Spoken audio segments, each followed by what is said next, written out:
there was an article out like earlier this year or late part of last year that over 50% sold like maybe one or two houses. That's it. Yeah, right. And so we just knew that. I mean, don't get me wrong. I mean, I know plenty of loan officers and mortgage guys that build, massive books of business, and I love real estate agents. In fact, I love them so much I married one. My wife's a real estate agent, right? So There you go. but we built a business around real estate investors and this bankruptcy kind of pillar. And really the whole angle was, man, if I could help you solve your problem, what I looked at was, man, I was a big marketer. I love marketing. And I'm like, how are you guys finding your deals? How are you managing your deals? How are you marketing your deals? How are you exiting? And I realized that they started subscribing to all of these different tools, right? It was like, I got a CRM over here. I got my website. I got my phone system. I got my follow-up system. I'm using MailChimp.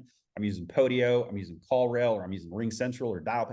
I'm using all of these different tools, and none of them talk to each other, right? I was like, man, I think we can solve that. I can fix that. And if I can fix that and help them streamline their business, and they could do more deals, then they come back to us more frequently for money. And honestly, man, that worked like gangbusters. Both of those guys, by the way, landed on the cover of Mortgage Originator magazine.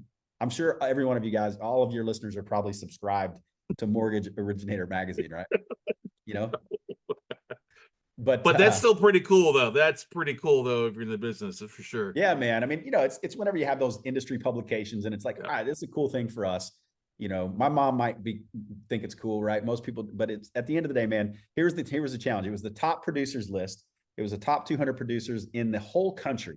And here we are, little mortgage office in St. Louis, and I had not one but two guys, right, on that cover. Here's the problem, though, Scott. That was December 2007.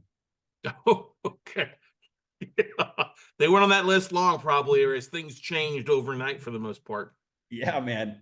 So obviously, we affectionately call it the mortgage market meltdown, right? Because the mortgage market was really a big catalyst to that whole 2008 crash. Yeah. But when I look at it, we went from doing 100+ loans a month to like less than 10, because the two books of business that we had built our business around, this bankruptcy pillar and this, non-owner occupied lending,